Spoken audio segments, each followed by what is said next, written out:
African Americans are not given the luxury of innocent until proven guilty. In the eyes of mainstream media, they are portrayed to be guilty, even in death. You took my son away from me. You know how hard it was for me to get him to stay in school and graduate?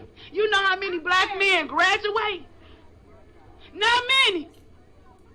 Because you bring them down to this type of level where they feel like I don't got nothing to live for anyway. They're going to try to take me out anyway. Maybe this officer was justified. Maybe this was a bad guy. Maybe he wasn't the gentle giant. Michael Brown was the bad guy in this case. And please, America, let's not turn this kid into some kind of civil rights martyr, because that he is not. It's a white audience, and they hear this over and over again. So do they hear this at home? Well, chances are good, no. They heard a lot of this from guys like this who are now acting shocked. However, white suspects are shown delicately.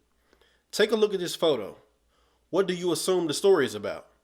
Watch and listen. Crime spree for nearly 2 weeks now, and ABC's Gio Benitez is here with the story. Good morning, Gio. Good morning, George. The love-struck couple is going from state to state, allegedly breaking the law and sending police on an epic chase. But this morning, authorities fear they're becoming dangerous. This morning, the urgent search for a modern-day Bonnie and Clyde. And you hear the girl in the video saying, "Call my mother, please. Call my mother," because she understands what's getting ready, what could possibly happen to her. The girl was no saint either. 47 years ago, President Lyndon B. Johnson appointed a commission chaired by Illinois Governor Otto Kerner. The commission came to be known as the Kerner Commission Report. I remember very well when Governor Kerner and the commission met, why President Johnson asked them to meet, and what they said. I remember still the searing impact of the Kerner Commission's conclusion that we were moving toward two societies, one black, one white, separate and unequal. Johnson felt newsrooms were predominantly a white world and called for aggressive actions on the part of news organizations to hire African Americans.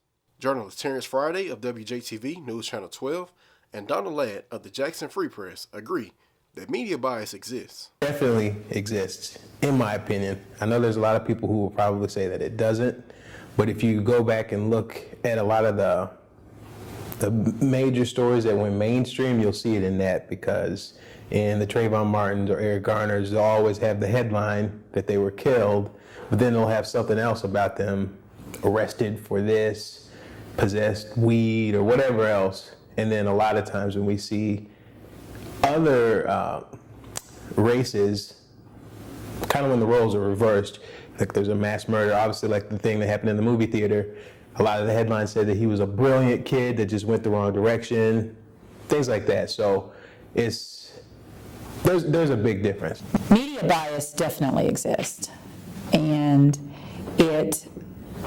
I think a lot of it or probably most of it at this stage is not intentional, but that doesn't mean that it's not bias or that it's not a problem. On the other hand, there are people who think the stories told on the ground by protesters are false and consider them as race baiters.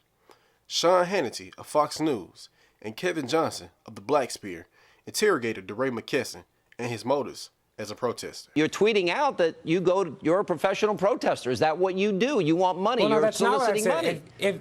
If you've actually looked at my tweets, you've heard me say that I'm actually unemployed. You want this to be that narrative? Well, how do you support yourself then? How do you support yourself, sir? I would encourage you to look at the rest of my tweets, because I've answered this question many times. How do you support yourself if you're unemployed? I look at tweets. I will answer to you. How do you get the money to travel to all these places? So, Sean, will you keep yelling, or will you let me answer? I didn't yell once yet, but I'll be glad to. If you want to hear me yell, it's pretty loud. Yep. So, Sean, behave. So here's the thing: is that, like I said, I've been using my savings and contributions from my friends to do this work so far, and that has worked.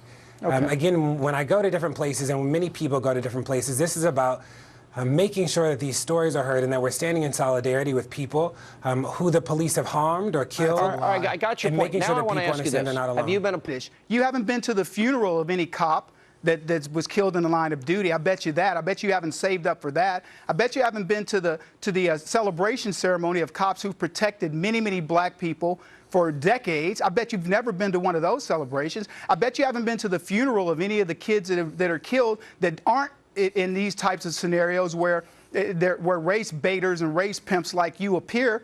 Those are the things that you should be caring about. I bet you don't care about these neighborhoods once you leave, when you start problems, or the money that has to be paid to restore them when people like you leave. You're just you're a sucker that's going around this country starting problems, not caring about what happens after the fact because it's giving you a bit of notoriety. You should just admit that. You're a race pimp. The African American community began paying attention to the narrative that was formed about people of color after the shooting death of Trayvon Martin. Headlines released by mainstream media outlets painted Martin as a weed smoker and as a kid suspended from school 3 times. Here are Martin's final moments as seen in the convenience store purchasing Skittles and an Arizona iced tea. While Martin's death awoke the African American community, the death of Michael Brown captured the world's attention as many stories were released to vilify Brown.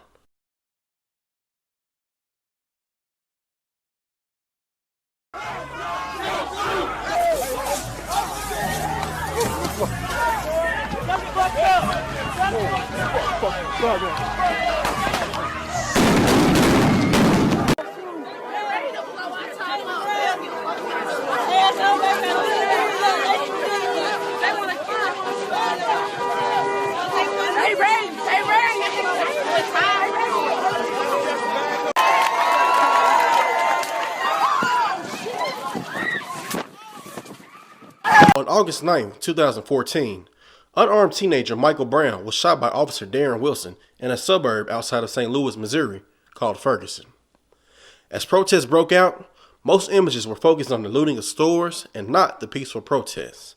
Dr. Cynthia Frisbee, Associate Professor of Strategic Communication at the Missouri School of Journalism, believes St. Louis media did not cover the death of Michael Brown accurately and fairly.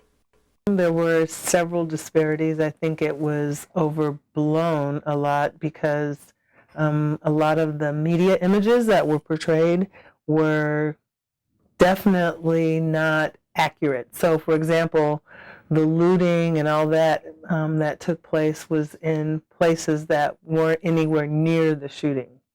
And from what I have learned since it happened was that, like Ferguson, there's a whole stretch, like the street has very widespread differences, and where Michael Brown was shot is very different from the area on another side of the town.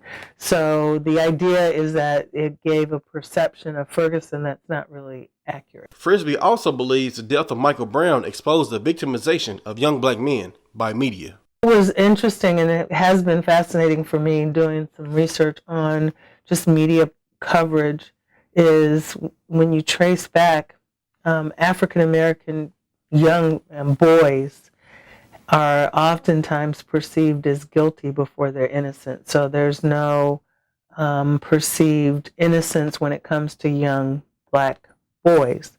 And I think what Ferguson does for us is elucidate that stereotype that, you know, we're guilty before we're even presumed innocent. Slanted coverage in communities of color caused serious lack of trust for the media.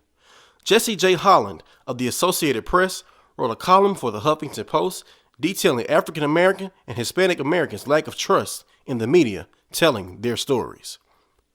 When asked if they felt news about their communities were accurate, 75% of African Americans said moderately or not at all.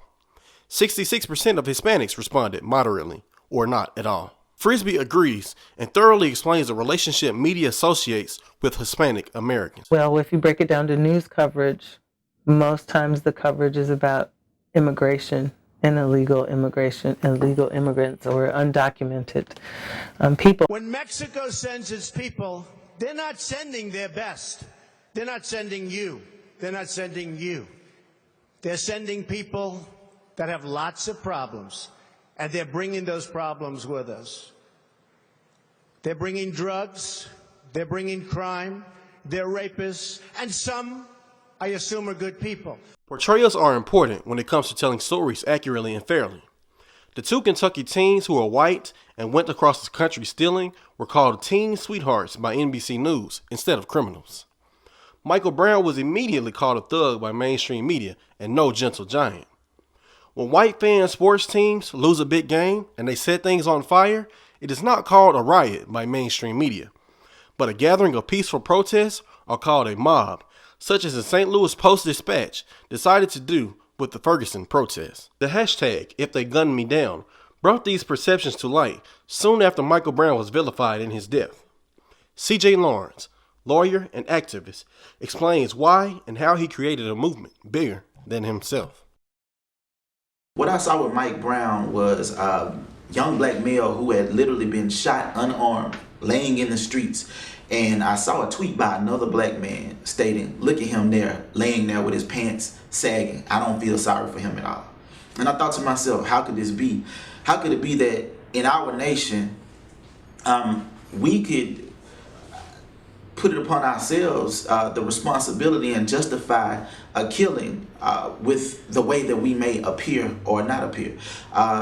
You can't capture anyone's essence with one outfit or one snapshot. And so that was one of the reasons that I felt it was time to raise the question of how we are portrayed by media, as well as the aspect of respectability politics, and how young black males and black females particularly are held accountable for their appearance to a greater degree than perhaps other young people are. Lawrence then explains what he wants the media to understand, and that we should continue to question their portrayals. I want the media to be accountable. I want the media to understand the role that it plays in it. I want the media to have a conscience. I think that If They Gun Me Down forced the media to do that, and you can see it no more clearly than with Walter Scott's recent murder. With Walter Scott, what you had was a man shot in the back 5 times by a police officer. They had video. He was charged with murder.